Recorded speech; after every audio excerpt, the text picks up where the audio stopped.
আজ ভোর ভোর বেরিয়ে গেছিলাম আবারও একটা খুব দরকারি কাজে। ভোর ভোর ওঠার অভ্যাসটা অনেক আগে থেকেই হয়ে গেছিল, কারণ খুব কম বয়সে মাথার উপরে অনেক বড় বড় দায়িত্ব এসে পড়েছিল। আর আজকেও একটা বড় দায়িত্বের জন্য যাচ্ছি রানাঘাটে। আর এই মানুষটাকে আমি আমার লাইফে সে প্রথম থেকে পেয়েছি, ভালো সময়ে খারাপ সময়ে সমানভাবে আমাকে একভাবে সাপোর্ট করে গেছে। আমি ওকে আমার নিজের লাইফ পার্টনার পেয়ে নিজেকে অনেক ভাগ্যবতী মনে হয়, যে হয়তো আমি আগের জন্মে অনেক পুণ্য করেছি, তার জন্য ওকে আমি এই জীবনে আমার লাইফ পার্টনার হিসেবে পেয়েছি। তো আমি ট্রেনে করে পৌঁছে গেছি রানাঘাটে।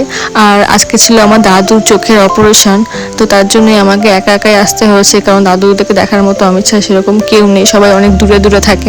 তো এখানে এসে দেখি দাদু দিদা আমার জন্য অপেক্ষা করছে, আর দিদা এখানে দাদুর চোখে ড্রপ দিয়ে দিচ্ছে। দাদু আর দিদা আমাকে যেন চোখে হারায়। আমাকে দেখার পর দাদু দিদা একটু স্বস্তি পেয়েছে, আমাকে বড্ড ভরসাও করে তারা।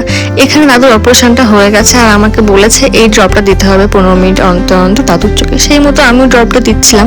তারপরে আমি দিদাকে ধরে আর দাদুকে নিয়ে যাচ্ছিলাম লাঞ্চ করতে। এটা লাঞ্চ ব্রেক ছিল। তো দাদু দিদার একটু সিঁড়িতে নামতে একটু অসুবিধাই হচ্ছিল। তারপরে আমি আর দিদা দাদু চলে এসেছি লাঞ্চ করতে। লাঞ্চটা খুব একটা ভালো হয়েছিল না। ছুটি হওয়ার পরে রানাঘাট স্টেশন থেকে শান্তিপুর লোকাল ধরে দাদু আর দিদাকে পৌঁছে দিলাম দাদু দিদার বাড়িতে, কারণ তারা একা একা যেতে পারবে না এই অবস্থায়। সেখান থেকে আমি রিটার্ন করলাম শিয়ালদাতে আমার বাড়িতে। সেখানে পৌঁছতে অনেক রাত হয়ে গেছে।